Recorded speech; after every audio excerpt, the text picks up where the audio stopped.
when you really let those words land, there is no problem in life when we have love, self-love, a lens of love, to realise that we're alive. That is love. It's the highest vibrational frequency. It is the highest form of being a human, is the essence of love.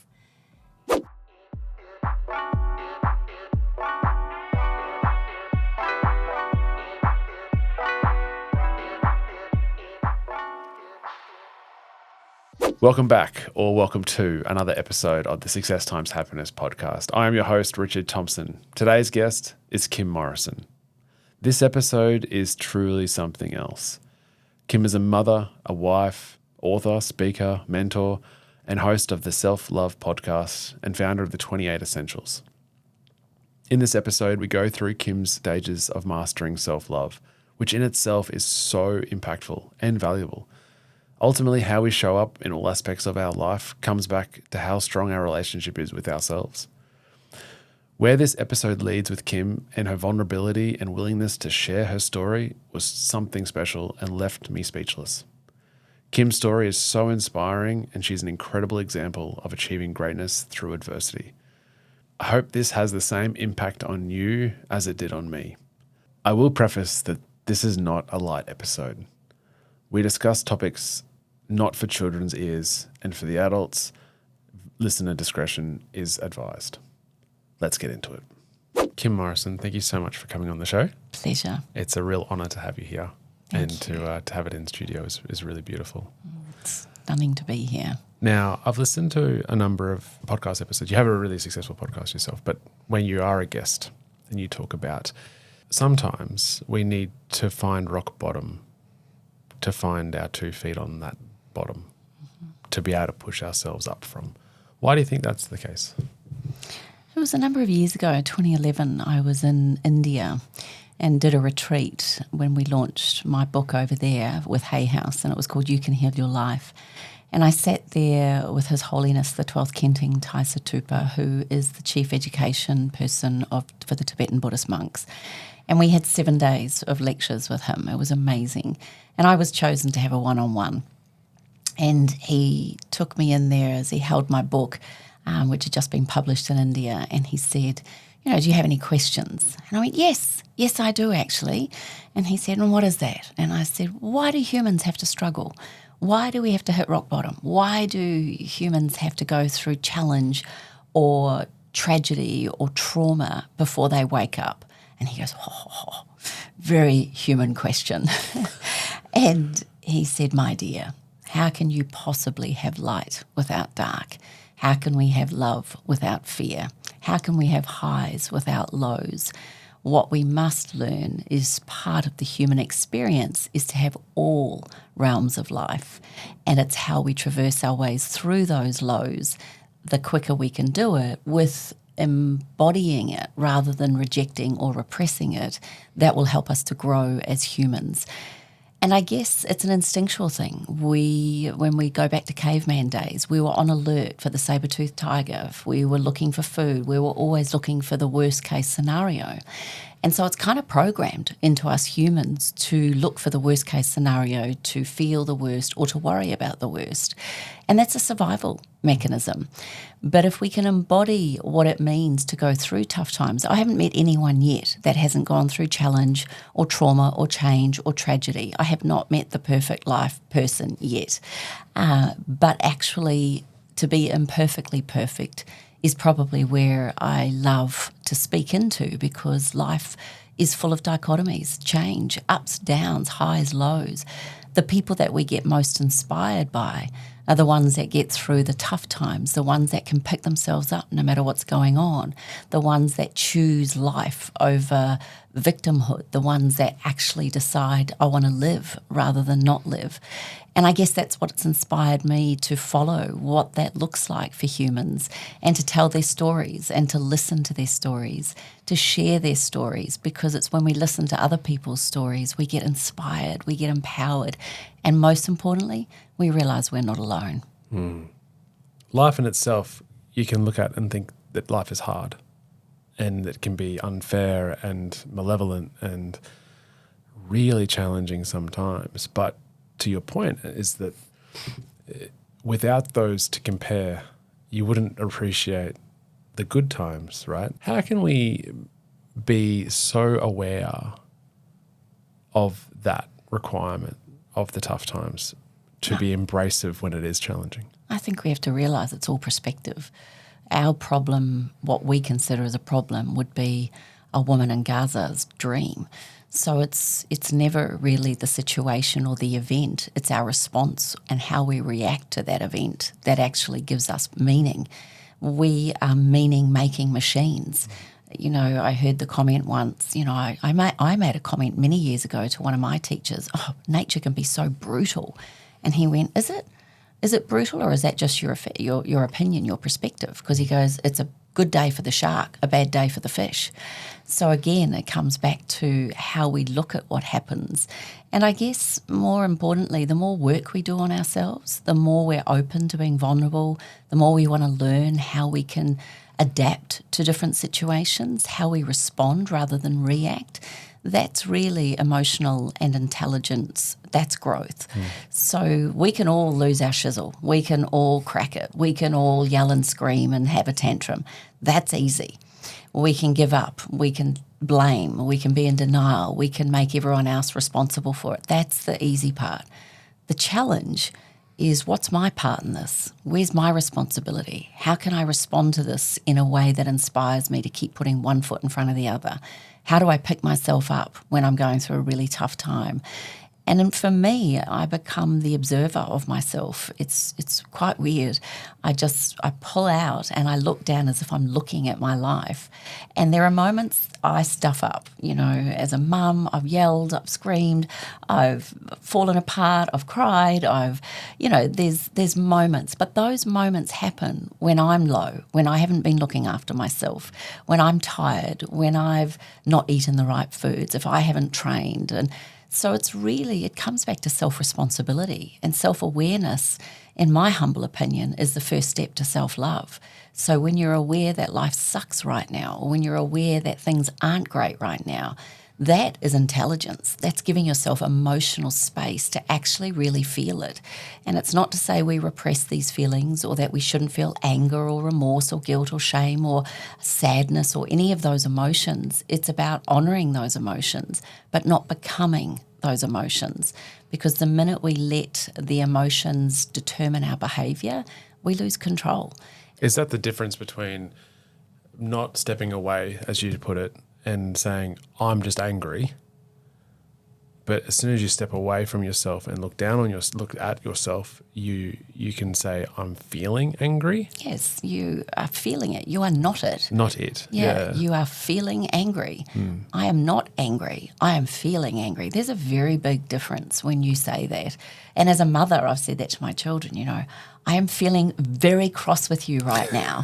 I love you, but right now I'm really disappointed, and you need to give mummy some space because that behaviour is not appropriate, or whatever. And they've called me on it too. You're not behaving appropriately, mother.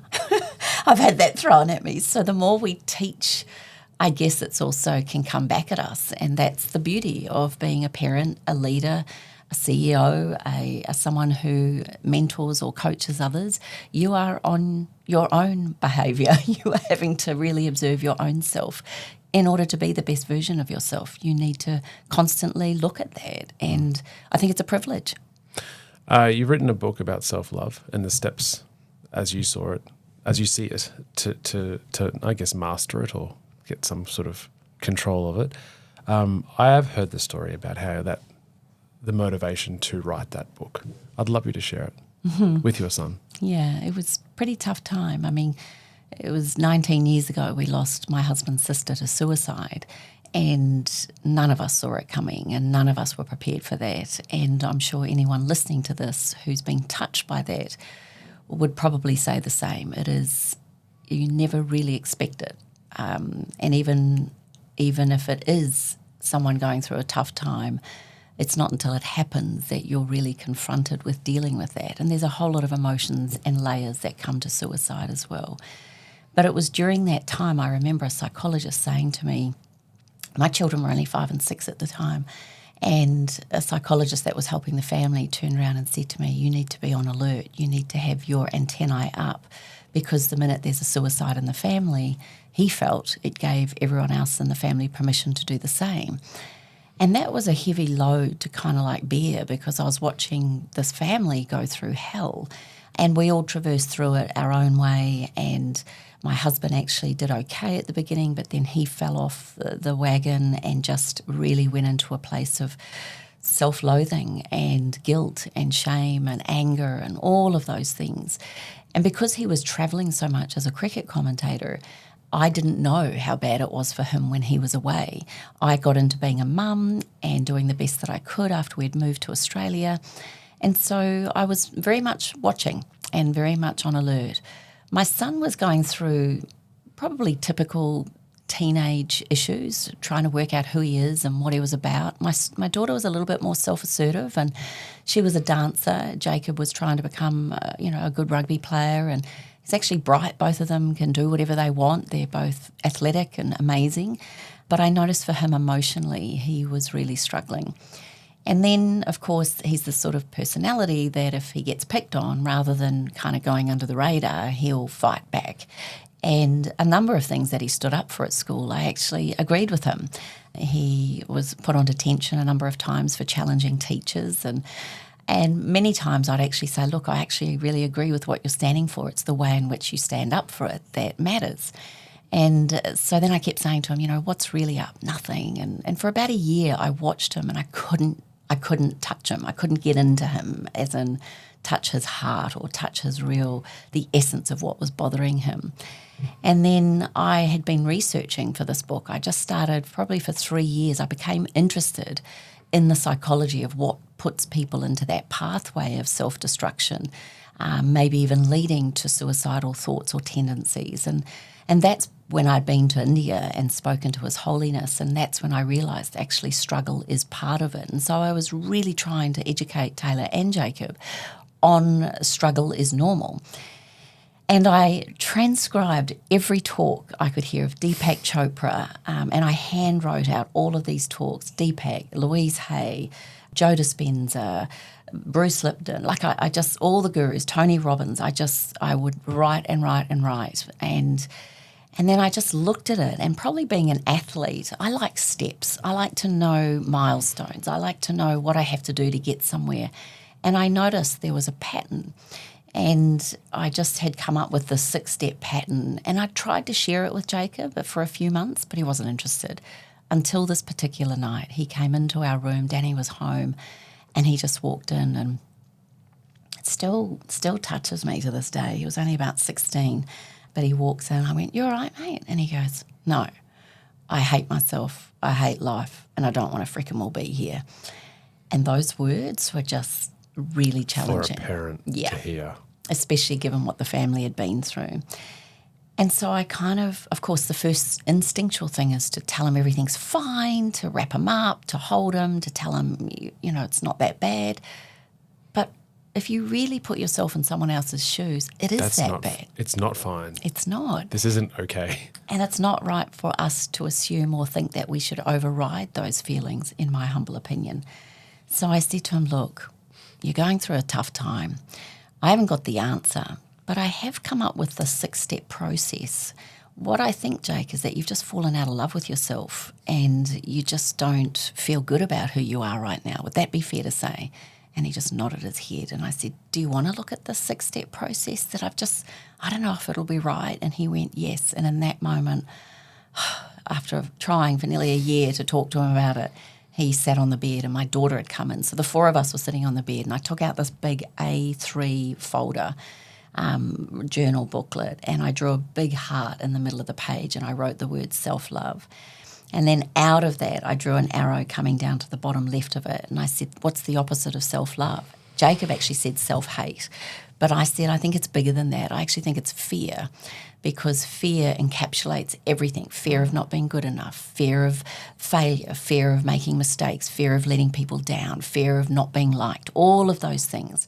And I said to him, what other emotions come in here? And he was like anger, remorse, feeling like shit, I think was one of his words.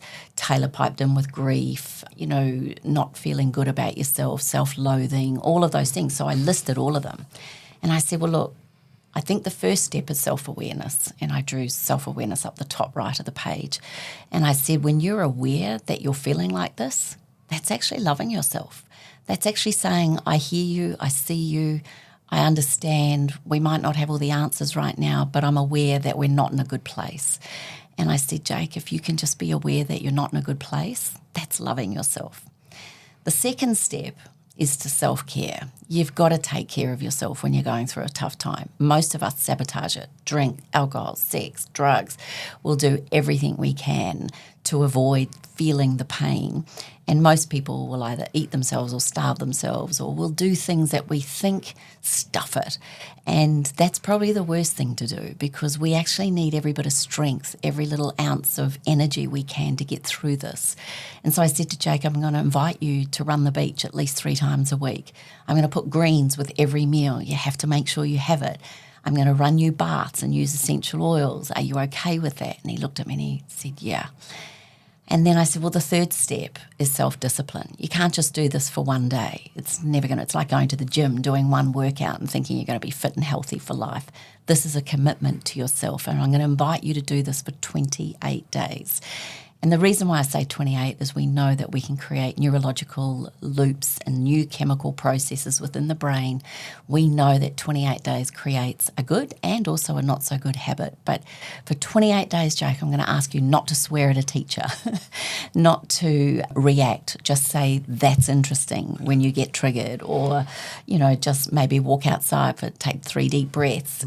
Do what it takes, but discipline and making sure you do the beach, eat greens, make sure you get your sleep, massaging, having these baths, using oils, caring for yourself is a discipline. Are you willing to do it? And he just nodded his head. And I said, so those first 3 steps are really about doing the work. The next 3, if you do the work, you will be the work.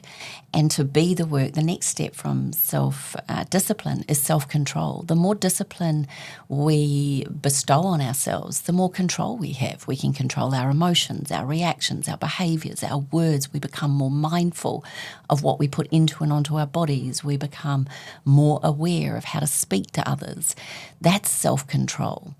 And with that comes self-respect. And I think self-respect is probably one of the most beautiful key ingredients of self-love. When you truly respect yourself, you're not going to let other people bring you down. You're not going to listen to advice that's not going to work for you. You're not going to put things into your body that do not give it the best that it possibly can. You're going to feed it with good podcasts, talks, books, information, self-respect. And the word in New Zealand, it's a Māori word, is mana. And mana is seeing the God within. And that is a really beautiful place to know that we all have these beautiful aspects of God, universe, source, whatever we want to call it. So self-respect to me is highly possible when you have really done the work, looked after yourself, and mastered what it means to control your thoughts, feelings, and emotions. And then with that, the final step is self-acceptance. We accept that there's good days and bad days. We accept there's highs and lows, the light, the dark. We know that life is never going to be 100% easy, but if it was, it would be flatline, boring. So self-acceptance, then when we do the work, we become the work, well, then we have self-love. And I looked up at Jake and he just looked at me and he just said, Mum, I've never heard anyone describe it like this. You've got to write a book. And that's how the book came about. And how did his journey go through that? Well, he was fantastic. He went back to school, but at the end of that year, sadly, he did get asked to leave.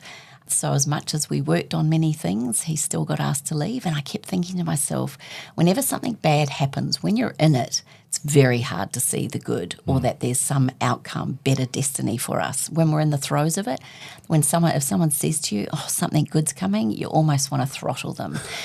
But with hindsight, most of us would say any tough time we've been through, when we've come out the other side, we will look back on those moments and go, gosh, if that hadn't happened, I wouldn't have met this person. 100%. I wouldn't be here. I wouldn't be doing that. But it's hard to say that when you're in it. So he did get kicked out. We went through hell. Danny then asked a number of people in the cricket world what they thought, and one of the teachers was at Brisbane Grammar where he'd been doing some coaching. And we just asked to see him, and he said, why don't you come down? So we drove down to Brisbane Grammar, into this big, old, amazing school, and Ronnie sat there with Jacob and he sort of said, what would you think about coming to this school? And in my head I'm going, how much is this going to cost? And Jacob Ronnie Cochran. Yeah. And he looked up at us and Jacob went, oh my gosh. And Jacob's dream had always been to play GPS rugby. Now, Ronnie said, well, you know, Jacob, we're not interested in what the mistakes were that you made at your old school. We just want to know that you've learned from them. And I thought that was such a beautiful way of a perspective on mistakes. We all make mistakes, but do we learn from them? And anyway, Jacob got an interview and I walked up with him and I went, this is the interview of your life. And he just went, yep. And I said, just be you. And he nailed it. And so but there was a caveat. He had to repeat year 11 to do this. And that was pretty big. He didn't mind at first, but 2 days in, he was the oldest in year 11 and all his mates on the Sunshine Coast were finishing, you know, going to their final year of year 12. So we had a little bit of a setback. I had to ground him at school. I spoke to the head of the boarding school and I said, he's not coming home, keep him there. It was so hard. He hated me. And then we kind of crawled one step in front of the other. And then thankfully rugby trainings, I think sport is such a beautiful segue into self-love, sport, music, art, any of those things. And sport for Jake was it. And so rugby training started. He got into a disciplined routine. He was doing great. He started to make friends. The teachers liked him because he's quite a spunky kid. He's got a lot of opinion and I've never wanted to drum that out of him. Either of my kids are both opinionated in beautiful ways.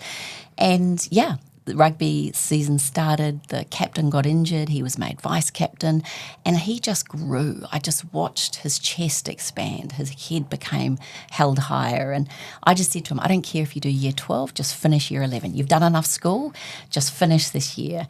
And 1 week out of the end of that year, he watched all the year 12s cross the stage. There was a whole lot of beautiful traditions that happen at these beautiful old schools.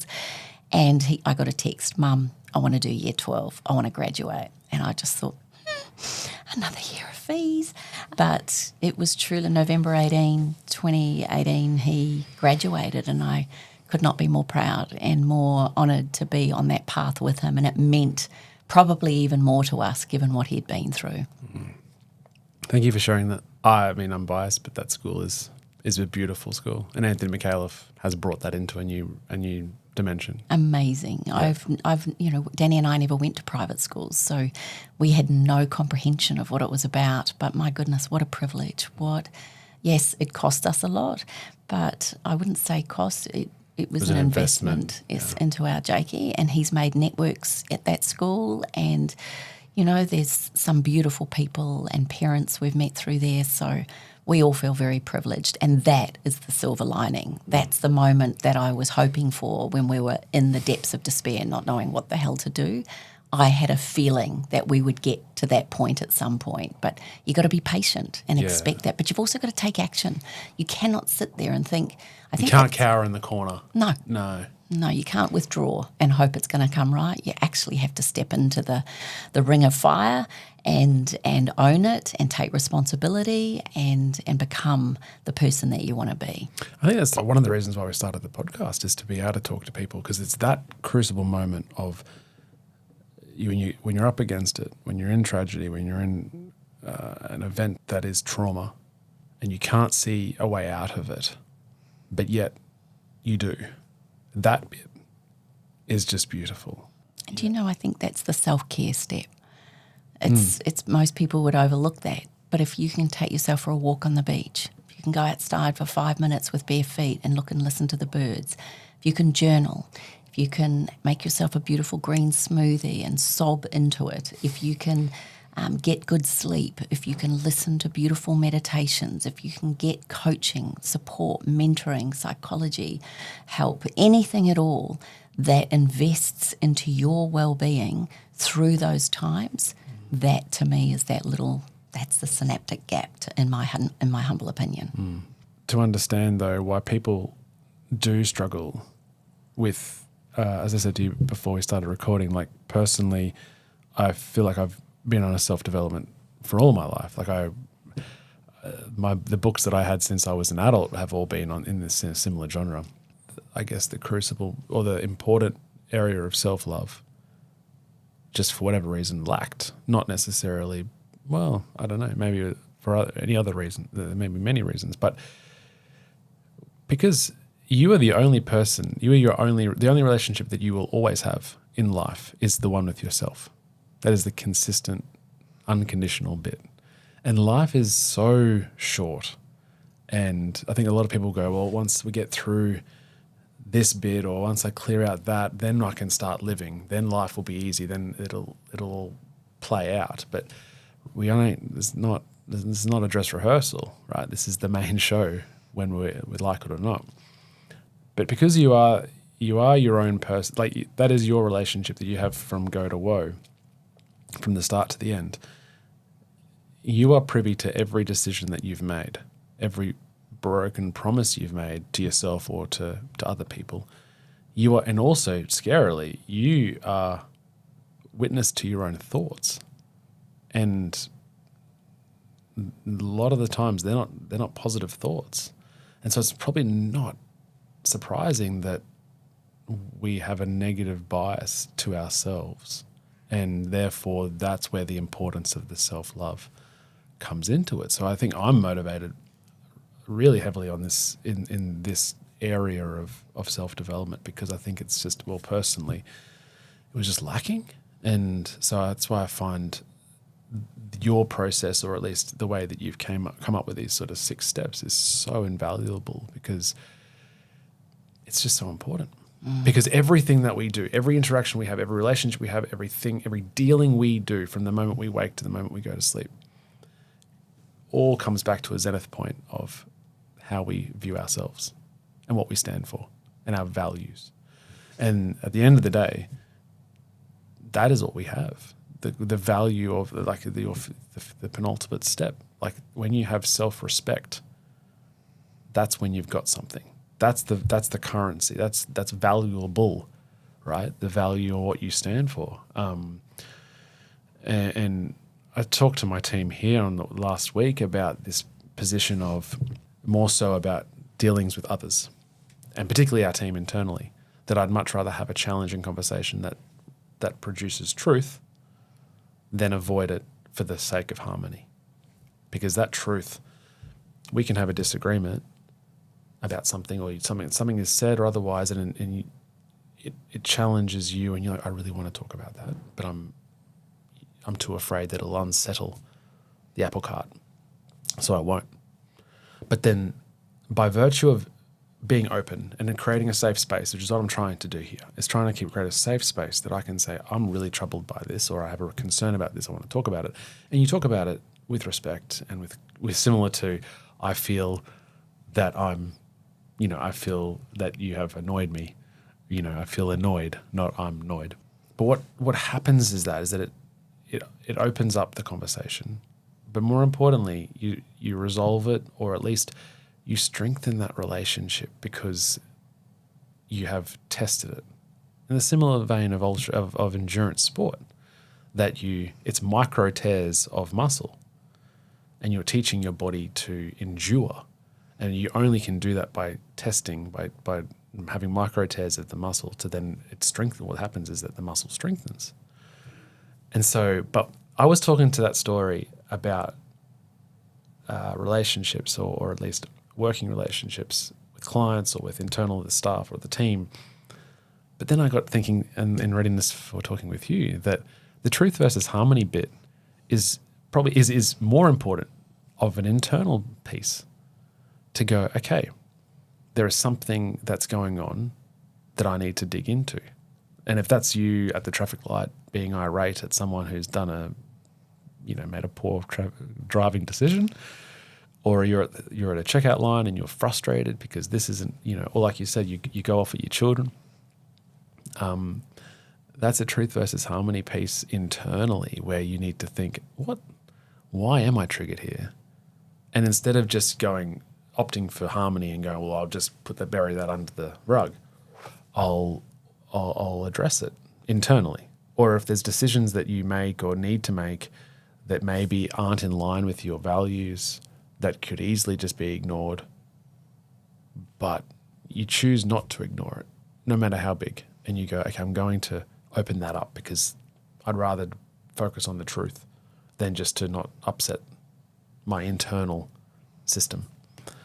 And I think the same way then you create this, and this comes back to self-respect, you create this pattern whereby you are true to yourself, and that relationship you have with yourself strengthens because you're very easily able to identify what needs to be worked out internally.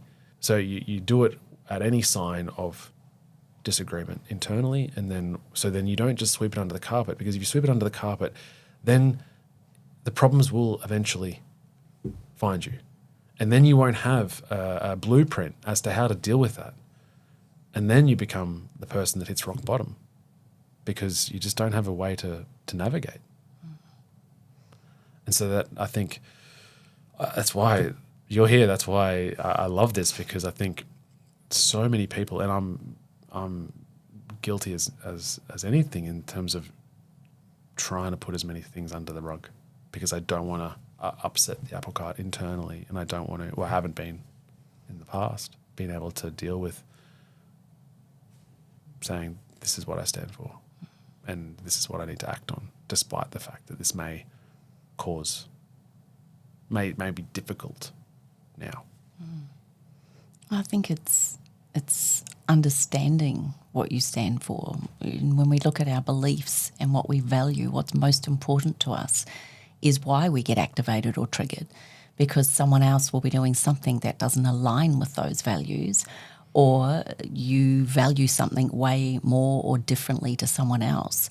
If you think back to school, when, if you loved yourself, you were arrogant, you were up yourself, you were someone who thought they were better than everyone else. So to love yourself from a young age was almost seen as a negative. And then we take that into our young adult life, and you're all vying for your position and what we stand for, or who we are. We're breaking the umbilical cord from our upbringing and trying to work out in life. And it's usually through triggers, activations, tragedy, trauma, challenge, that we actually start to find our vibration, our truth. But we have to remember, nothing is true. There is no such thing as truth, in my humble opinion. The only truth I've come up with, which a truth is when the whole world agrees, is that the sun rises in the east, whatever we call that, in whatever language, and it sets in the west. Everything else is up for debate. You only have to look at, we in this country believe in monogamy, that you get into a relationship and you stay loyal to that person. But if you were brought up in the UAE, you know that a man can have 4, 5, 6 wives.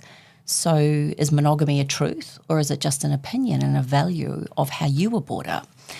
So that really gives me insight into the human behaviour, because nothing is actually true.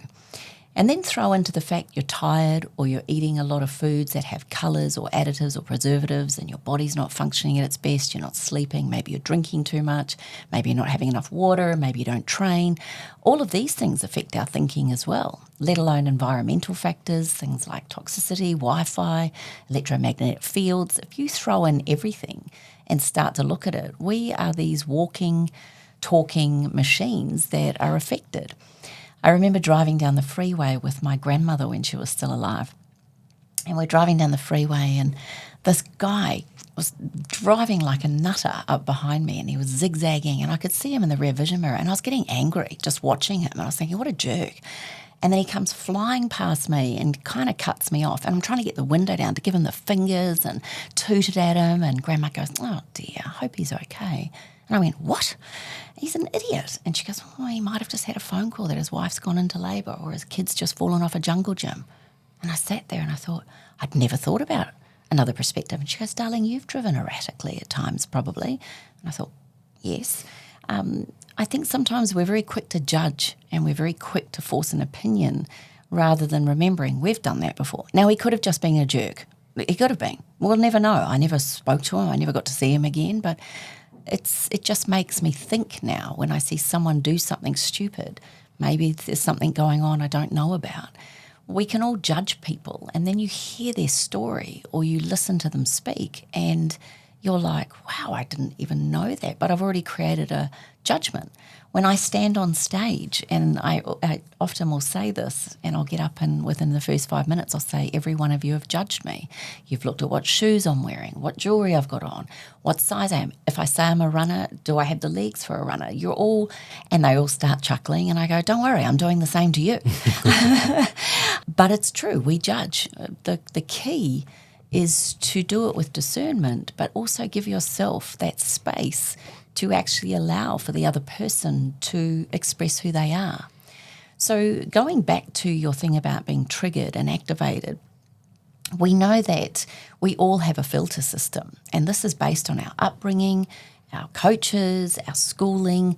We have an internal filter, and it can be whether we all generalise, we all distort truths. You can only, if you've got siblings and you've grown up and you describe a situation from the past, one of you will say, oh, it was a red car. The other one will say, no, it was green.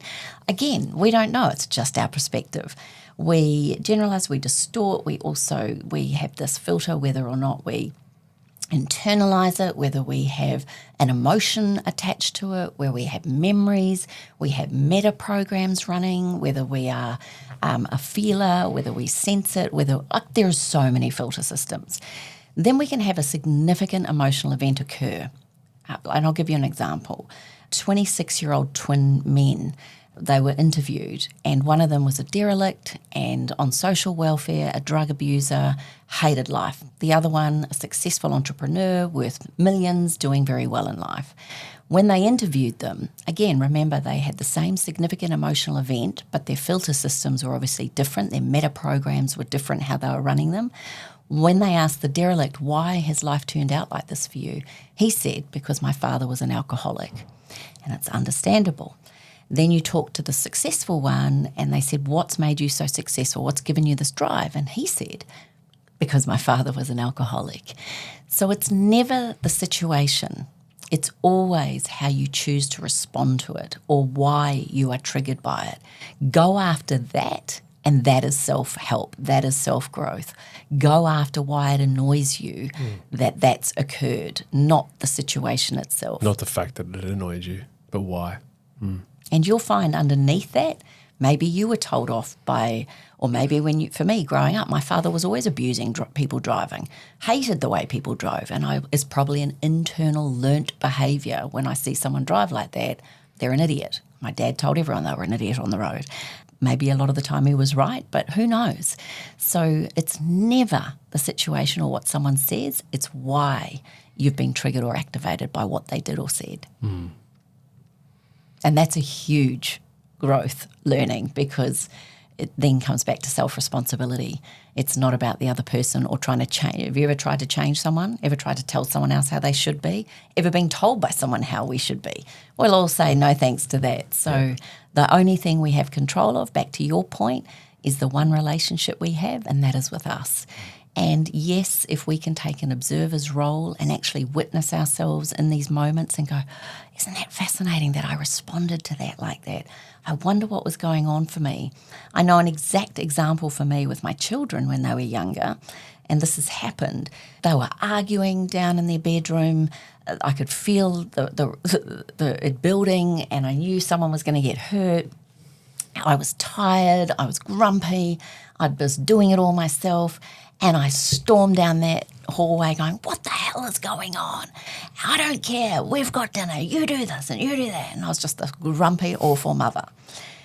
Another day, they were having a massive argument. I'd had a great day. I'd been really cool. I'd been to the gym. I felt great. I could hear them arguing. Walked down the hallway and I went, hey, what's going on? Come on. All right, 30 seconds. Jake, tell me what's going on. Taylor, you're on 30 seconds time. Give it to me. What's going on? All right, well, I didn't see what happened. What do you want to do about it? Great. Let's run a bath. Let's get on with life. It's never the situation. It's how we are managing ourselves or how we're feeling in that moment or what we haven't resolved from unresolved trauma or challenge or events that have occurred in our past. That's why self-help, growth, mentoring, coaching, learning from people you look up to is one of the greatest things we can do, because when you watch someone else handle it differently, you could go, wow, I would never have thought to handle it like that. Isn't that amazing? And is it trying to attach or judge the situation with an emotion, maybe, in the sense that, like you said this earlier, it's a good day for the shark, bad day for the fish. But ultimately, it just is. It just is. Right? And so, and that's, I guess, where meditation comes to, is to be able to be in the moment and or at least have a period of time where you can be in the moment to remind yourself that the moment is just what it is. And so your kid's fighting, it is what that is. There's no, like, the only way you've categorized in either of those scenarios as good or bad is because that's what you've chosen to attach that to. One, you've been irate as a mother and gone, what the hell's going on? And this is a really awful situation, or, it's a negative. The other one, you've gone, actually, it's just what that is. I'll come down and try to help and move on with it. And I think when we're not centered, I guess, or when we're not showing respect to ourselves or love to ourselves, you're much more likely to attach this is positive or this is negative to any situation. Agreed. Rather than just, it is just what that is. And if we can, as adults, show younger people or our teammates or our colleagues or our team how to behave in those situations, that's ultimately leadership. That is really listening to both sides. It is what it is. This person thinks that. And if you could go into, and you've never walked in anyone else's shoes either. So it's very hard for us to actually really ascertain what's created that behaviour. But 9 times out of 10, maybe 9.9 times out of 10, you will find that someone's negative behaviour is because something is going on for them. And when emotions are high, intelligence is low. So when we're highly emotional, feeling vulnerable, feeling at our wits' end, we're not going to have clarity. We're not going to have the best us isn't going to show up.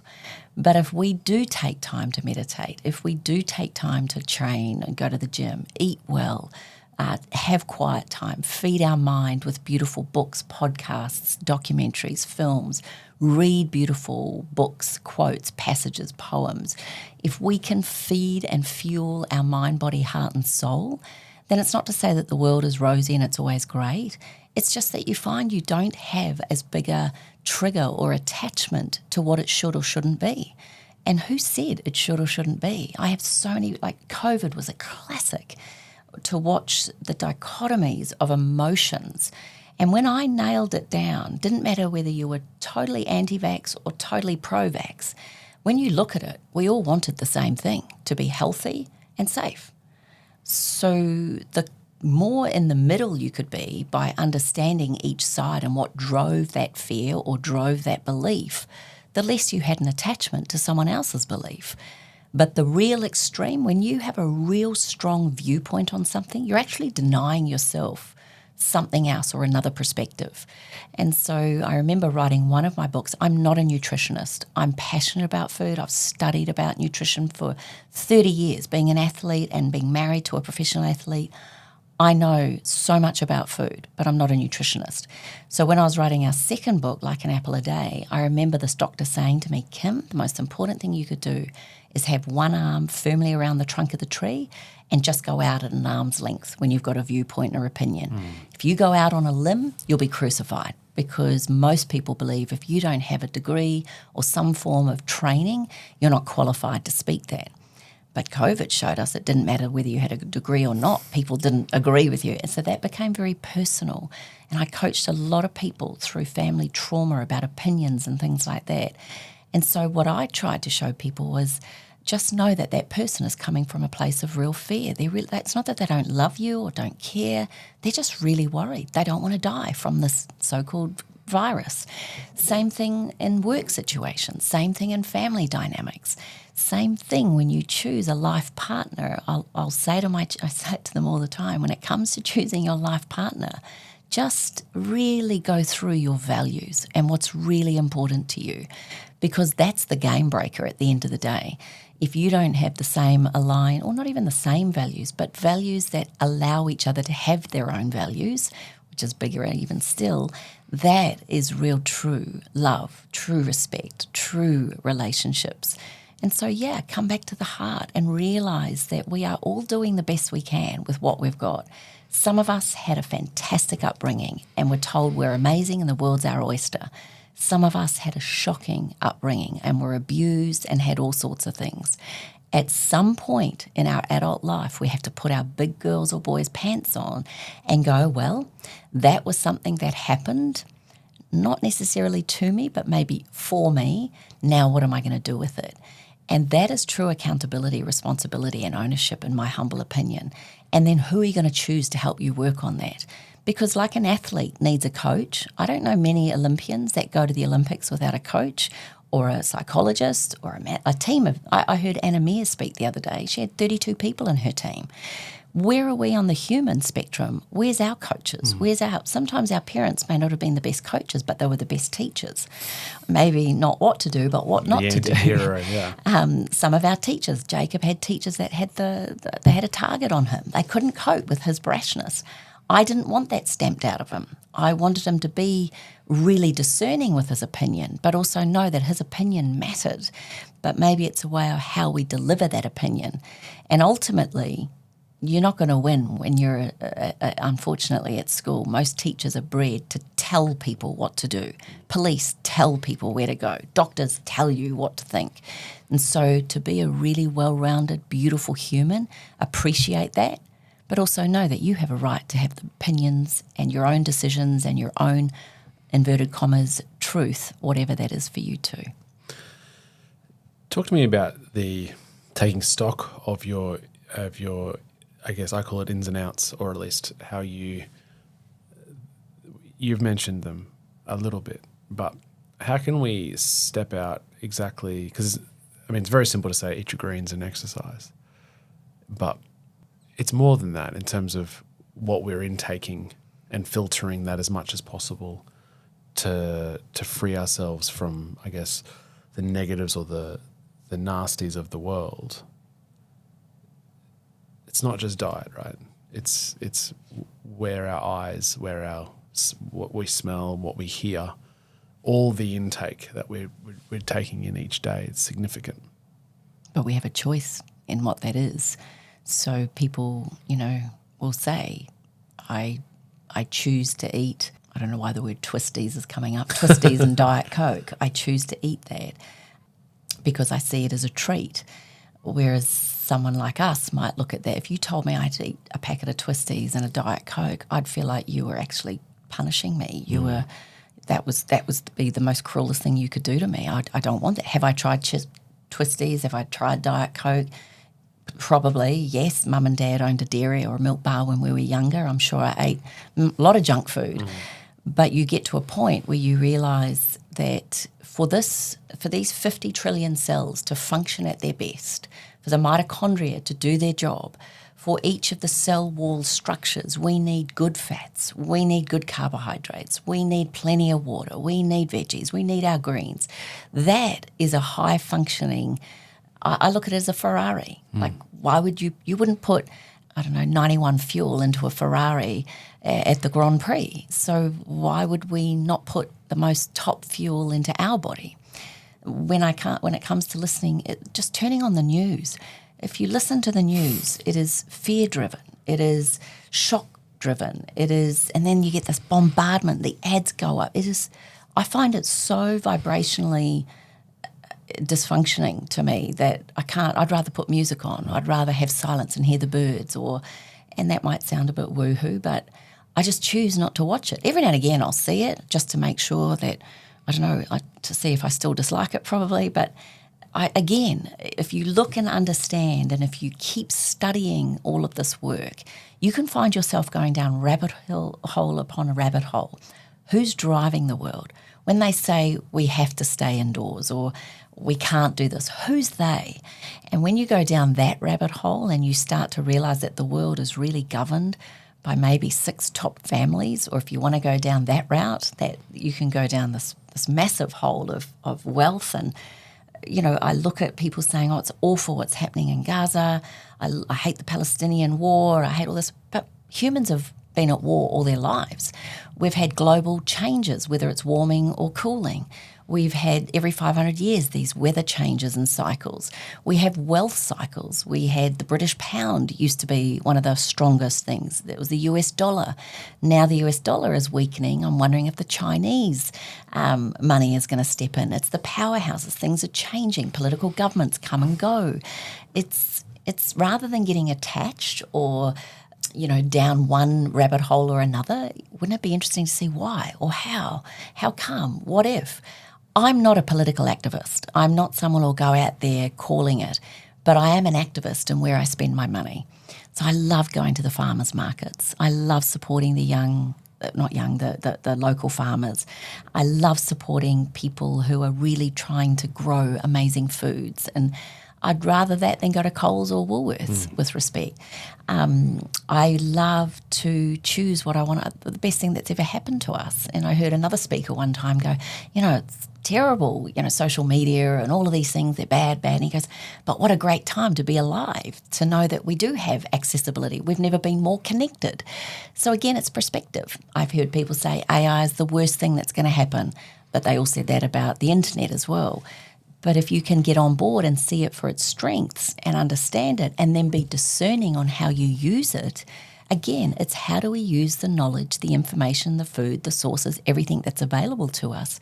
What do you choose? Do you want to be on board with the best example of yourself, or do you want to be like the crowd and do what everyone else does? I remember Dr. Libby Weaver saying there's no such thing as junk food. There's junk and then there's food. There is no such thing as junk food. And I just love listening to people like that because they give you perspective on things and they help you become a better version. Or not. It just is.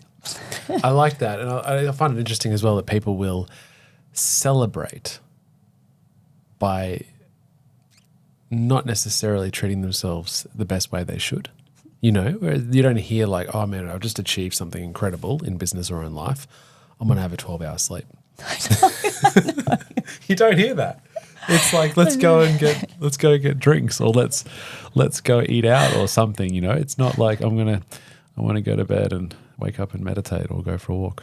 It's funny, after every one of our retreats we run, I take the team to a spa and we go and do infrared saunas. We sit in the spa pool. We might have a glass of bubbles at the lunch or something like that just to celebrate what we've done. But I want to nurture, because we've just given to everybody for 3 or 4 days, and I want to nurture my team. And I do believe there's this, in the masculine and feminine energy, that, in my humble opinion, this is just an opinion, it's not a truth, but the feminine energy at its quintessential best is to nourish and nurture, whether it's the mind, the body, the heart, or the soul. The masculine energy at its quintessential best is to provide and protect. And if we can honour those energies and we can step into any of those roles, whether we're male or female, but if we can actually appreciate what it means to truly honour each of those energies, we have a way better, bigger perspective on the whole. When Danny and I went through hell after this is before Jacob's scenario, but I watched Danny self-destruct. And it was, he's happy for me to share this story, but it was alcohol and drugs. So whenever he was away on tour doing, not as a cricketer, but as a commentator, he became very stuffless, and alcohol and drugs became an avoidance of feeling the feelings. That's really what it comes down to. I don't want to process the hurt and pain, so I'm going to go and write myself off. I had no idea. He'd come home to what he calls Morrison boot camp, and he would do a cleanse and he would get right again, and I'd look at him and I'd think, God, he's working so hard, till the point where we hit real rock bottom. Our marriage was over, with news that had come back to me about his behaviours, and I'll never forget being in the fetal position on the bathroom floor, just not being able to breathe, and I just couldn't believe we went through this. And I'll never forget Taylor and Jacob and Danny. He'd come home from Dubai, and it was the first time in my life that I felt like I had nothing. I had nothing to give, and I just didn't want them to see me like that, but I had nothing. My grandmother had just passed away 7 days before that as well. My business, we had just lost all our money in the Storm financial crash.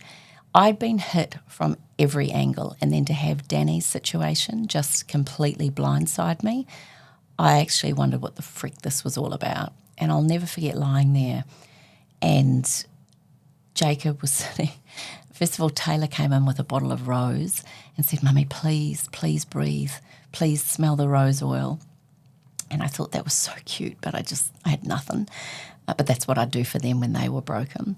Danny was rubbing my back and saying, "Please, Bubba, get up." And I'm like, "Nah." And then I said, "Just go." And they all went to the beach and left me apparently for about 45 minutes, but I hadn't moved. They came back and I said, "Just leave me alone." And I'm lying on the floor, and Jacob sits on the end of the bed with his hands up, and he goes, "What is the problem?" This boy was 11 at the time, 10 coming up 11.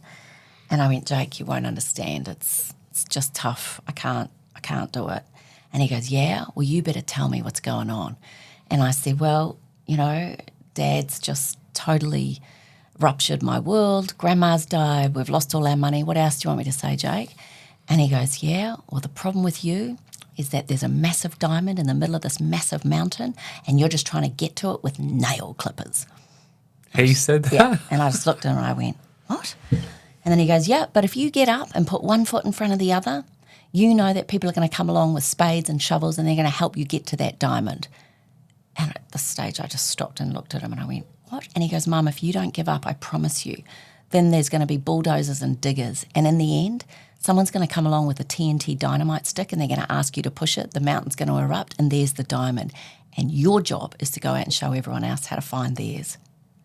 And I just looked at him and I went, "Jake, where did you get that from?" And he goes, "Well, actually, it's this really cool PlayStation game, and I was wondering if I could get it."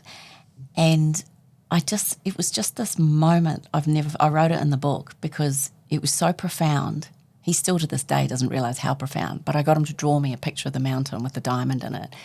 And for 10 years, that was on my bathroom mirror. And every now and again, he'd walk in and him and Taylor would go, "What level are we at? Are we at shovels and spades? Have we hit TNT yet?" Like this. And to be fair, we rented this house for 9 years until we gradually saved a bit of money to finally put a deposit back on a house. I mean, Danny and I had set ourselves up very, very well. He was a top cricketer. We were in a very sweet financial position at 30. Now in our 40s, we were destitute, broken. We had no family support, no one we could call on. My business, I just launched my business too that same week, and all the money that I'd earmarked to pay for all the product that I just had produced in Perth, I had nothing. And so it was in that moment I looked at Jake and I said, "Okay, Mummy's going to have a shower." And then I hopped in the shower and I remember it's so bizarre, but I remember whacking my head on the tiles so hard because I wanted that pain more than the heart pain. And then I'd bruised my head, and then my girlfriend had turned up and she walked in and she just saw me and I was a sobbing mess again. And she goes, "Oh, darling." And I said, "Maybe this is the universe say give up. Maybe this is a sign." And I'll never forget what she said. And she looked at me and she goes, "Or maybe this is the universe asking, how bad do you want it?" Now, those two conversations got me up. And I don't know whether it's because I'm an athlete and I hate giving in, I don't want to quit, but I got up. And so I walked the next day into Mooloolaba. 4 banks were in Mooloolaba at the time, and I walked in and said, "What's the biggest credit card I can get without any documents?" All 4 of them gave me a $2,000 credit card on the spot, pretty much. So I started my business, not going to recommend it, but I started my business on $8,000 of credit cards, and I just knew I couldn't look back, and I had too many people to repay and to work with, and that became my driving force to make sure that I held the family together, that I gave my husband time to heal and grieve. We had counselling, and we sat there with beautiful Jacqueline, who was in her 80s, French psychologist, and she sat there with us both at our first session, and she goes, "Darlings, not good." And I'm just sitting there, and she goes, "Danny, do you love this woman?" And he goes, absolutely. And she goes, Kim, do you love this man? And I went, yes. And she goes, well, when there's love, there is no problem. And I went, that's it. And she goes, I want you to hear those words. When there's love, there is no problem. I nearly called the book that, because when you really let those words land, there is no problem in life. When we have love, self-love, a lens of love, to realise that we're alive, that is love. It's the highest vibrational frequency. It is the highest form of being a human, is the essence of love. And that was our session for that day. It was 10 minutes, and she told us to go away and think about it. I actually wanted to throttle her. I thought that was a waste of time. And then she brought us back the next time, and we sat there, and she said, darlings, your marriage will never be the same.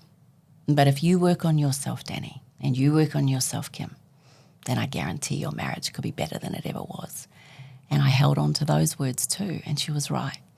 Within 3 years, we crawled, we cried, we hugged, and because maybe, just maybe, we'd lost all our money, maybe I would have kicked him out if we'd had all our money. Maybe he would have quit if we'd had all our money still. Was that a universal interaction where we had nothing and no one but each other and our kids? And we somehow held it together. And, being an ultramarathon runner, it was just putting one foot in front of the other, showing up, being on the track, not giving up, knowing that I had chafing, blisters, toenails lifting, and every other pain possible, but I could still keep moving and still keep walking and still breathing.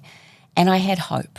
And I think that is one of the most beautiful of all human words of all, is hope.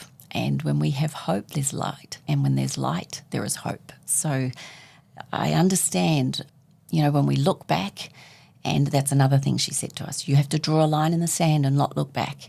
At some point, you're going to have to draw a line in the sand and move forward. If you look back, you create depression. If you look too far forward, you create anxiety. So right here, right now is all you've got. Draw a line in the sand and choose to live. Choose. And if you cannot do it for yourself right now, do it for your children. That was another benchmark for me. I had to show my children how to get through tough times, and to do it with courage and grace and strength and dignity, and to show them not to give up. And in all my cards they write me for my birthdays or anything I get from them, they write the most beautiful things about, you're the strongest, most amazing woman I know. And just, I kind of think I did my job.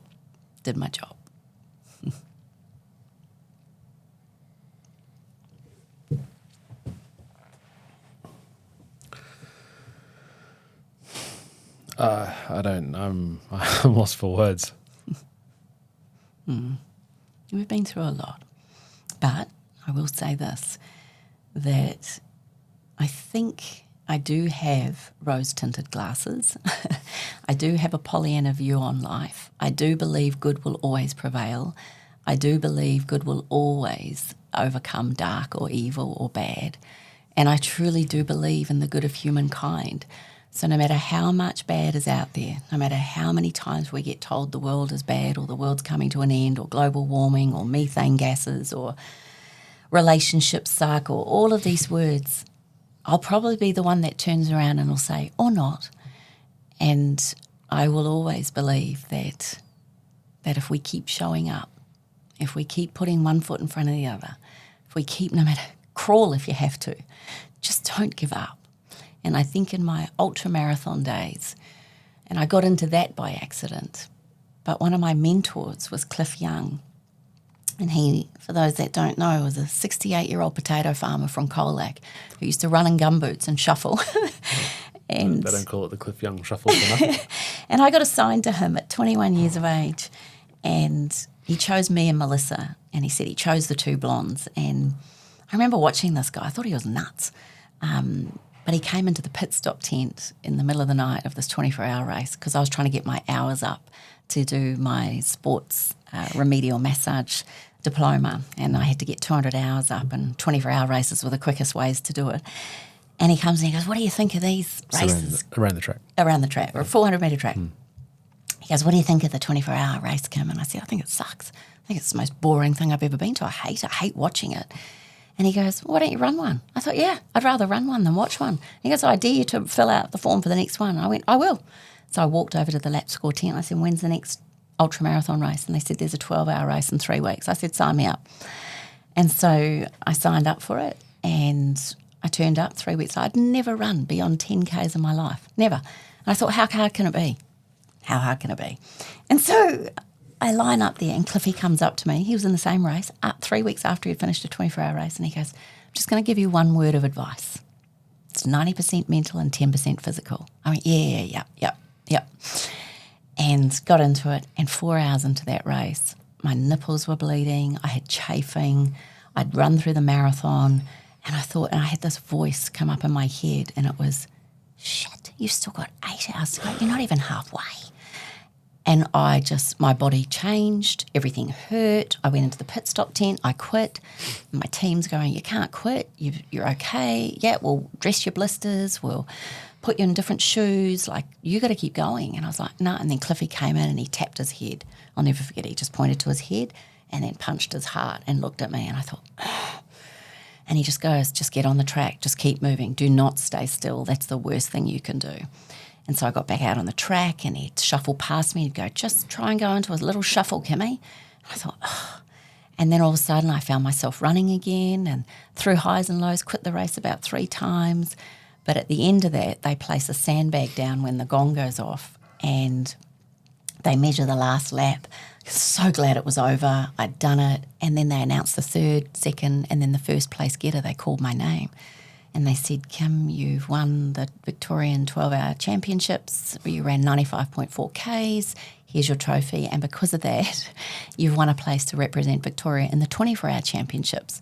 Everyone's clapping and cheering. And inside I'm going, shit, I have to do that all over again and twice as long. I've never stayed awake for 24 hours, let alone run 24 hours. But I had 3 months to prepare for this race. And we did runs up in Dandenongs and down in the Wilson's Promontory, and I went out for 50K training runs. And just whenever I see a long road now, all I want to do is get out and run. And there's something about being on the road and just having nature around you. I saw wombats, I saw snakes, I saw lizards, I just heard birds. You're in this whole different world. And we got to the 24-hour race in June 1988, and Cliffy came up to me and he goes, you ready? And I went, I think so. And he goes, all right, I've got one other word of advice. The race is not always to the swift, but to those that keep on running. He goes, you don't have to run the fastest, Kimmy. Just don't give up. And he goes, and just remember that, the 90% mental, 10% physical, that'll get you through. Just stay on the track. I was like, okay, got this. Now, I did quite well, but I remember getting to the graveyard shift, it's between midnight and 6 a.m. And I was done. I had nothing in the tank, and I quit the race, and they told me I had to keep going, and I tried to quit so many times, and I went into the portaloo on the side of the track, and I was in this portaloo and I fell asleep, and next minute I know the fireman with the jaws of life had opened the thing. They thought I'd collapsed in there. I think I'd just fallen into such a deep sleep.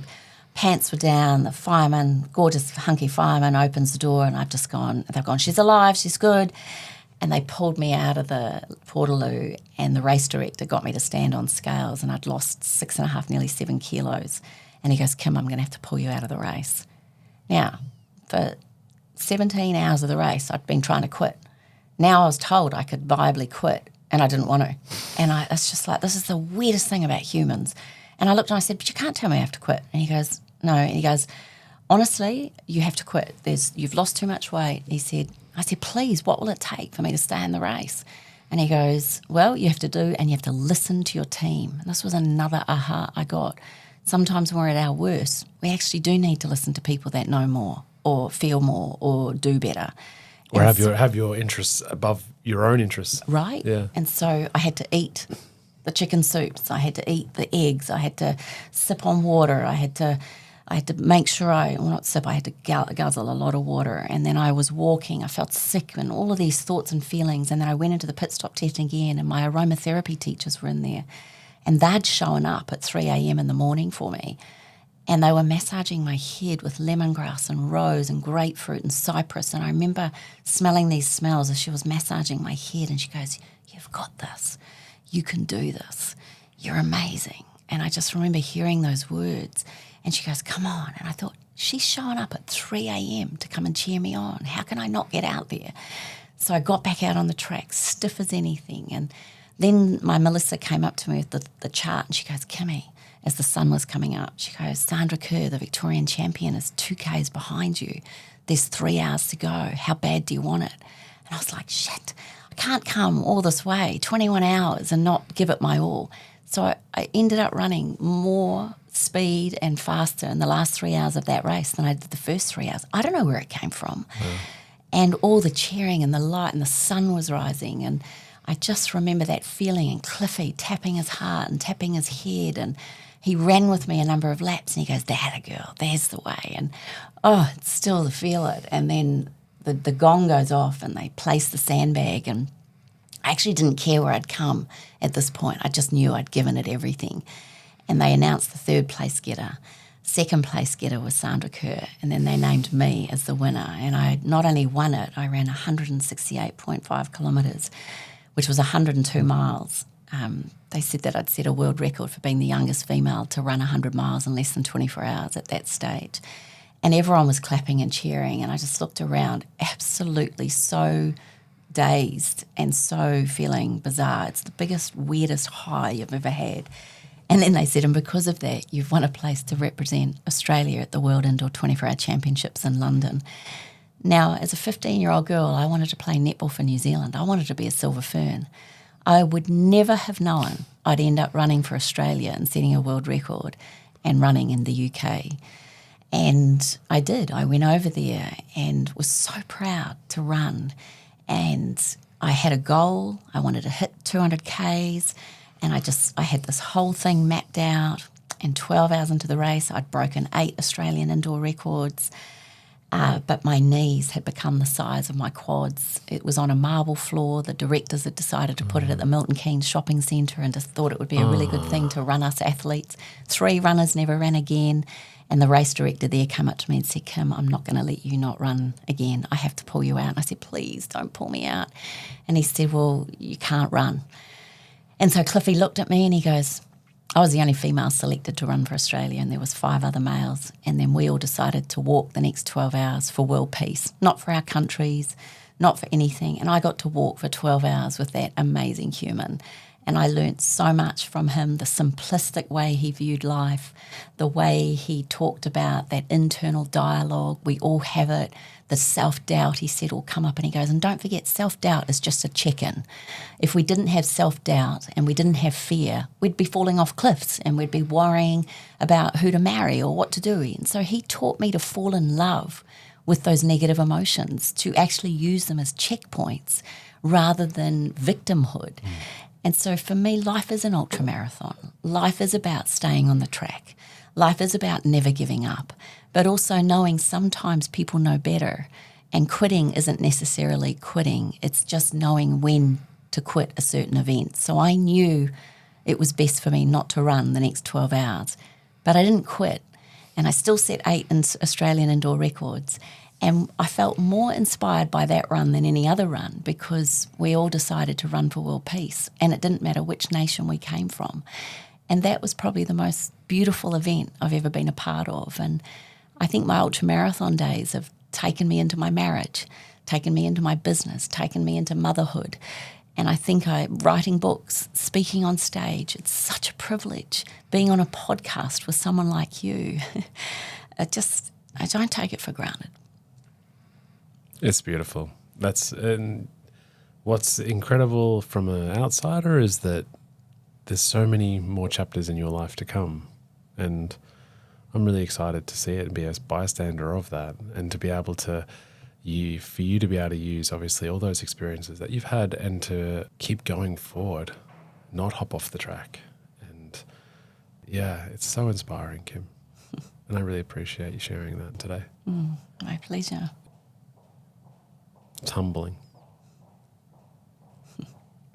It is. It's an incredible thing to go over your life in a situation like this, but that's why I love interviewing people too, because you get to hear every single person has a story.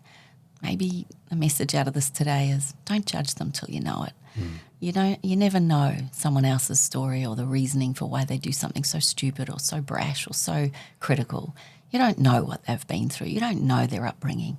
Many people, I don't share this very often, but people won't know that I was abused by 3 different men as a young girl. And when I stand on stage or when I'm helping mentor other people that have been abused, I see them. I don't have to tell them my story, but I understand it and probably pick up on it quicker than others. But I look back on that time and I think, those men, one was a 16-year-old, one was a grandfather, and the other one was in his 50s. I look at them and I think, what sort of people were they to do that to a little girl? And one of them went to prison for it. So probably I have to give absolute gratitude and thanks to my mother, because this man was a butcher, and he threatened to cut off my hand with one of the sharp knives if I told anybody. And at the age of 8 and 9, you're pretty scared of that. And so I never told anybody, of course. But then he started doing it to my sister, who's a lot more brash and bold than I am. And she was 5.5, 6 at the time. And she walked into my mother and told her what this man had done to her in this one-off situation. And all my mother could think of was, what 5-year-old child makes this up? And secondly, if he's doing it to her, what's he doing to my 9-year-old? And she was the one that asked me, and I said, I can't tell you. And she was brave enough to push and push. And then we took him to the police, and they didn't believe me, apparently. I don't remember it. I said to Mum, the police were really nice, weren't they? And I only brought it up just recently because I got asked to speak at a book launch for a woman who wrote a book called Animals in the Home, and she had been abused by her father for many years. And I was asked to speak at this event. No one knew my story, but it was interesting. And on the way driving to Toowoomba, I rang Mum and I said, can I talk to you about what happened? And we hadn't talked about it since it had happened, really. And I said to her, the police were really nice, weren't they? And she said, no, Kim, they were awful. They never believed us. I had to keep pushing and pushing and pushing. And I said, was it a small room? And she said, no, it was a big open plan room. And I thought, isn't that, again, perspective? But I think my mother was so protective. She was like this bear holding space for me that I must have felt safe and that someone was listening to me. And she pushed and pushed and pushed. And no one could believe that Ron, the beautiful, friendly butcher, could do this. And, yeah, he was found guilty and went to prison for it. But out of that, we were then ostracised because no one believed us. And it was just the most hot. When I look back at what my mother went through, and then at that time she'd separated from my dad, her mother had died. And I just look back on that time and I think, how the hell did we get through that? When you're a young child, again, you have these beliefs and these values bestowed on you by your own parents. And then I just had the privilege of being the celebrant for my father's funeral at the beginning of this year. He only just passed away. And I just realised at the end of someone's life, and I'm also a celebrant, I marry people and I also do birthing and naming ceremonies. I realised the privilege of being an observer and a witness on all these different stages of people's lives. And ultimately, at the end of a life, I just did a funeral on Monday for one of my best friend's fathers. At the end of the life, and the poem that was read was about the dash. It's not the day you were born or the day you die, but that dash and how you live the dash between the years. And I just realised, no matter who you are or what we are, we're all doing the best that we can. Even those abusers, and I know that might be really hard to say or to hear for people, but an abuser is often an abuser based on behaviour that's happened or been bestowed on them and not getting the help or the support that they need. And have I forgiven those 3 abusers? Absolutely. Will I ever forget it? No, I won't. But I also don't hold it. It's not in my vibration anymore. It's not a part of me, which is why I can speak about it. But if speaking about it can help other people and you can learn from those experiences and you can take forward, was I vigilant about protecting my children? You want to bet. So maybe through my experiences, I became an even better mum more of a lioness around protecting them, making sure who I chose to babysit or to look after them. The hard thing for my mum, which is why I never wanted her to feel guilty, is it never happened because of what she did or didn't do. I said to her, I remember going to shows, he would take me to Easter shows, and she goes, Kim, he would take his wife with you. And so it never looked bad. But what he would do is he would take us to the show, the cat show, and then he would say to his wife, Joan, Kim needs to get home. But instead of taking me home, he'd take me to his place or to the shop, the butcher. And so it's so hard for parents to understand that it's not their fault. It's, that we want to do the best we can, but also know that it's important that we just make sure that it's an open conversation, perhaps, that our children feel safe to speak to us no matter what, or other people's children, because sometimes we can't tell our own parents, but we might be able to tell someone else. And if I can be that for someone else, which I have had the privilege of other people opening up to me, then I'm sure my experiences have not gone in vain, that they have been there as a source of understanding when I see someone else. There's certain behaviours or things that I notice that make me question. And that is the privilege of having gone through those situations. Is that how you are able to always see the light? Mm-hmm. Yeah, I would. I mean, at the time, in the moment of, mayhem and hurt and pain and tragedy, no. If someone told me there's a lesson in this or there's a gift in this, I'd tell them where to go. But again, it's time, it's hindsight, it's work, it's counselling, it's coaching, it's mentorship, it's reading, it's not staying stagnant and falling victim to it. It's finding a way through, no matter how many blisters, no matter how much chafing, no matter how many nails are lifting, no matter how many bleeding nipples you have, no matter how freaking hard it is to move, do not stop, would be probably my biggest piece of advice.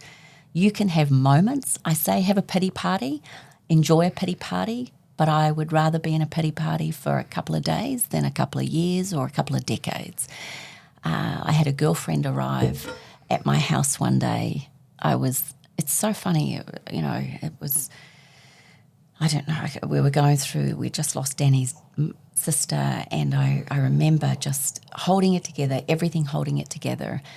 And then this particular day, I tripped down the stairs and grazed my shin on the concrete stair. And it was that moment that I burst into tears.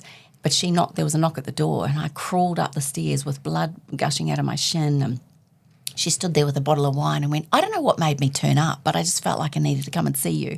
And I went, oh my gosh. And so those moments, and we had a pity party for a good bottle of wine. We just had a pity party. But I don't want to stay there. I don't like being there, but I also know it's not about repressing or suppressing it. It's also about processing it and allowing those feelings to come up and being angry and being hurt and being sad. It is a process, but that's that moment when I pointed to the arrow for Jake, when we fall out of love with ourselves. How do we fall back in love? First step is being aware that it's just a tough, shitty time right now. And that pity party might be the conduit between where you are and to that point. Absolutely, which is why I'll never deny it or say to people, don't feel it. And there's a beautiful line that Jacqueline said to us in her French accent, my darling, you have to feel it to heal it. So, if we hide it with alcohol, drugs, sex, food, any of those things, those behaviours, they will dull the pain. They will hide the pain. But at some point in your life, the pain has to be addressed.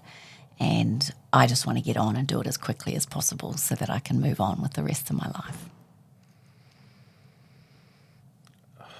Kim, this has been, as I said, I don't have a lot of words.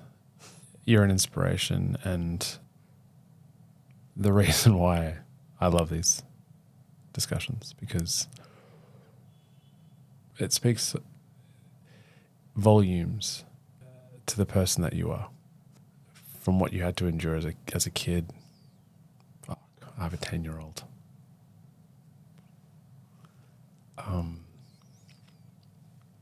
to everything. It's, thank you for sharing, for being who you are.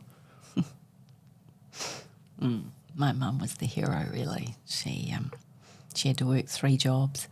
From the age of 10, I was raising my brother and sister alongside her. I was her right-hand person throughout that time. She had me at 16. You know, we grew up together. And when I look at 9-year-olds and 10-year-olds, I just go, wow. It was pretty amazing. But some people say you lost your childhood. I say no, I gained so much wisdom, so much strength through being there for her and with her and for my brother and my sister. It was a privilege, such a privilege. And it's just so inspiring now, obviously, that you've come to this place where you've got your podcast and you've got retreats and you're actively helping the community to find a better place for them. And by obviously that fills your cup up. Big time. Yeah. You know, they say you do what you need to do and learn the most. And for me to stay true to the cause of self-love, self-care, then guess what I teach? Because you have to walk your talk when you teach or talk subjects like this. And if I didn't walk it, I couldn't talk it. And you see through it. People see through when people are a facade, and I don't think I'm any more different or special to anyone else. Like I said, I've listened to some pretty amazing stories, and I think the people I get to meet, like yourself, that I get the privilege to be on someone's show like this, I just know someone needed to hear those words. I didn't know what I was going to share with you today, but I just know that we do this work so that we realise we're all one. We're not different to the next person, the homeless person, the CEO of a corporation, the toilet cleaner, the chef, the waitress at a restaurant. If we could just see the beauty of humanity and appreciate that to have the beauty of humanity, there's the evil and the dark of humanity. It has to be the dark. You can't have one without the other. Yeah. Like you said before, we wouldn't appreciate it without the other. So find tools and a repertoire of avenues to get through the challenges. And that's why I say work on yourself when life's good, because it's not a case of if, it's when. As Marlon Brando said, the meat cleaver of life comes down. You're ready for it. You're armed. You've got tools and skills and resources to get you through in the quickest, most direct route, without undermining yourself, without falling apart, and without becoming a victim to it. And we too can be the superhero of our own life. Joseph Campbell, The Hero's Journey, is one of my favourite things to watch. It's a 6-minute video if you ever want to Google it, talking about us going out on each adventure.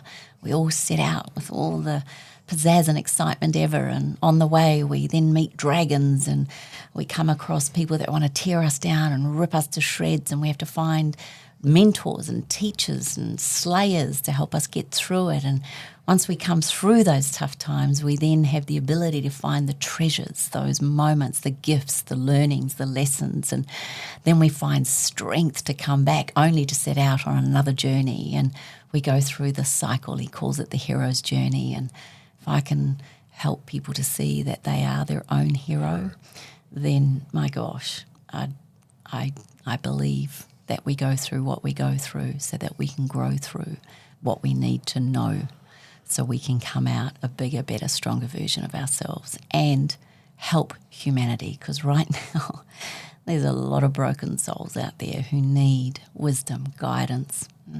Not that I want to tell them they need that, but if they're ready for it, then people like you and I are here for them. It's like your son for years wasn't ready, but as soon as he was, he heard every moment, every word you said. And Taylor, she danced for 2 years with a broken back as a ballerina, and I just watched her, and I'll never forget listening to the physio say to her one day, this was again perspective, he looked at her and he said, Taylor, you've got a fractured back. You are going to have to rest this. And she just had tears running. She wanted to be a professional dancer. And he said, how long do you want to dance for, Taylor? And she said, 10 years. And he goes, that's 520 weeks. Is that right? And she goes, yeah. And he goes, I'm asking you to rest for 20 of them. And when you learn how to language things for people to hear it in a way that lands, that they then find the strength to do it for themselves rather than being told what to do. Again, it's not what's happening, it's how we process what's happening based on our values, beliefs, our meta-programming, our memories, our stories, and all of the things that make up the fabric of who we are. The greater wisdom we can find and the more intelligent and spiritually and emotionally aware we become, then we see it with a greater lens. We see it as the observer, the witness, rather than the victim. And that is a beautiful, humble place to be.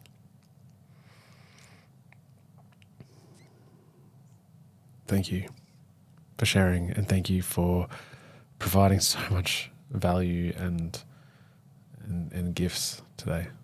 I really appreciate it. We do a quick fire final five as for a bit of fun to finish up. Firstly, your view of what success looks like. Happiness. People who are living their best life with a smile on their face, willing to give it their all, to show up, whether it's financial, relationships, spirit, whether it's through learning and education. Success really is your own marker, and I think the best currency for that is happiness. Okay, I'll then put you back into a corner and say, what is happiness? What's your view of that? Well, I think happiness is realising that life is full of highs and lows, but still seeing the good.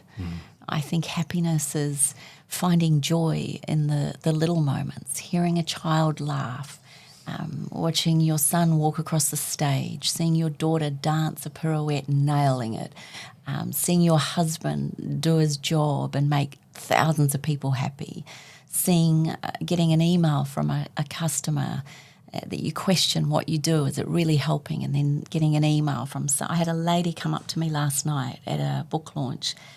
Oh, this is amazing. She came up to me, she waited so patiently to talk to me, and she just said, I just want you to know that I see you.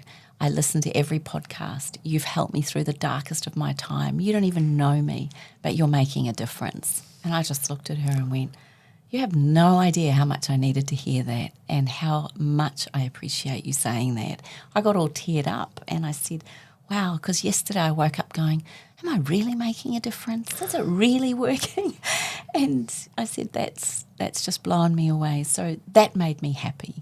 Comments, a beautiful text, a birthday card, a bunch of flowers. You know, I watched bees in the garden the other day and I thought, in New Zealand, I love bumblebees, and I just looked at their furry bottoms in this flower and I just thought, that makes me happy. You know, making a beautiful meal makes me happy. My home, the fact that I own my own home again makes me happy. Well, actually the bank owns most of it, but you know, those little things are often, I always say to my children, we're not allowed to use the word bored in our house because I find if you think life's boring, geez, it's not a word I like to use. Again, that's a judgment, but I just think, I think love and embrace boredom, love and embrace the mundane, love and embrace the just everyday norm.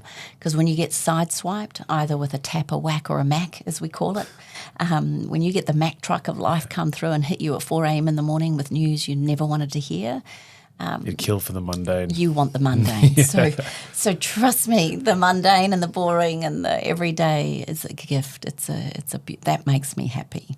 And so I just think happiness it's an individual preference of what that is. But I think sometimes we overlook, you said it at the very beginning, we don't have to have this, that and the other and all the materialistic things.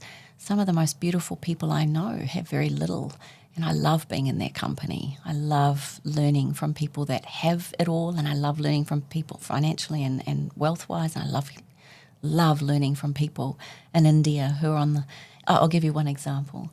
We took the children to India when they were 10 and 11, and we pulled up outside this this what would you call it, a shanty, like a slum. It was a slum. And my heart's just bleeding seeing these kids sitting in dust and, clothes that are dirty. They look like they needed a bath and everything. And I got teared up. And anyway, one of the little Indian children picked up a stick and looked over at us and smiled and then whacked his sister on the head with it. And she started crying and I was just like this and I said, and Taylor goes, "Are you all right?" And I went, "Oh, I just feel so sorry for them." And Jackie goes, "They don't look very unhappy to me." And I just thought, oh my gosh, I'm judging this based on what I think is right and happiness should be. But they were amazing, and my kids saw it, and I was like, oh man, that was one of those mic drop moments where my judgment of what happiness is, that was happiness. Well, the boy that hit the girl, she wasn't happy in the moment. But she'll get it back, I'm sure. She'll definitely get him back. You've authored a number of great books, but outside of your own library, what's one book that you'd recommend? There's a beautiful book by Dr. Brian Weiss called Only Love is Real, and it's one of my favourites. I've read it so many times. It's just a beautiful thing about trusting in love. Love is there for everybody. This particular book is about finding love in a relationship. And he said, and he talked about, there's one paragraph in there where, some people feel like their relationships have failed or a divorce is bad or wrong. And he says in there that, sometimes, people's, and it could be a work relationship as well, sometimes relationships just come to an end and it's time for each student to take new classes. And I think that's just such a beautiful way to look at breakups and new relationships and things. And that book, probably because I love love. I mean, I'm a marriage celebrant. I'm a funeral celebrant. I'm a naming ceremony celebrant. I'm an MC. I love speaking at events that inspire people to... You exude love. Yeah, I love love. And thank you. But that book, Only Love is Real, is a beautiful, beautiful book. Party of 5 question. If you could invite 4 guests to dinner, not family or friends, and they could be dead or alive, who would you invite? Well, I'd love to have met Elvis Presley. I don't know why. Well, I do know why. Dad and I, we used to go to a place in Auckland called Groovy Records in Newmarket when he was still with us. As kids, when we were still a family, and Friday nights was the one treat. We'd go down to Groovy Records, and the first record I got to buy with my own money was Elvis Presley. And sadly, that same year, he tragically died after I told Dad we'd go and see him. But yeah, I've watched a lot of movies of his. Princess Diana, I've always, I was fascinated by her, and she just oozed love, in my humble opinion. I've met the Dalai Lama. He was pretty extraordinary, but I absolutely love the 12th Kenting. I'd love him at the table. He spoke even better English than the Dalai Lama, and his wisdom, he talked about things like Star Wars and his ha-ha-ha chuckle, the way he'd laugh at us humans. He was extraordinary. Who else would I have? I've always been obsessed. I was, when I was younger. Madonna always blew me away, just with her ability to step outside the norm and be someone that everyone said she shouldn't be, and just loved those pointy bras and her body. And I loved watching that movie In Bed with Madonna, where she just treated her body like a temple. She would eat miso soup and made sure she nurtured her throat, and she knew it was her greatest gift. And I just loved her philosophy back in those early days. Is that 4? That's 4. The 5th one, I love Simon Sinek. I just love his approach to life. He has a really gentle strength and I love his book, The Power of Why. And I don't know, he's a beautiful human. I'd love to spend time with someone like him. Fantastic. And then finally, a guest who's famous or otherwise not, you think we should have on the show? Ooh, wow. Do you know I just interviewed Ashley Robinson, who was a mayoral candidate here for the Sunshine Coast. Have you interviewed him? No. Oh, he's freaking amazing. He's brash. He seems like a bogan and a bit of a Westie, but he's highly intelligent and he is such an emotional creature. And what he's been through, his life story and how he's shown up and what he gives to humanity and his perspective on life-changing moments of people with disabilities or people that have gone through tragedy, his ability to raise money and fundraise for people and give back to community. He's an amazing soul. I loved meeting him and getting to interview him. I think you'd love him. Great. Kim Morrison, thank you so much for coming and spending some time with us. And I'm infinitely grateful. Thank you. Well, it's reciprocal, my friend. And I didn't know what to expect today, but you're beyond anything that I expected. And I'm just so, so grateful for the work that you do. And I cannot wait to have you on my show and take you down the barrel. But thank you for everything you give and do. You're amazing. So welcome. Thank you so much. That was really kind of you.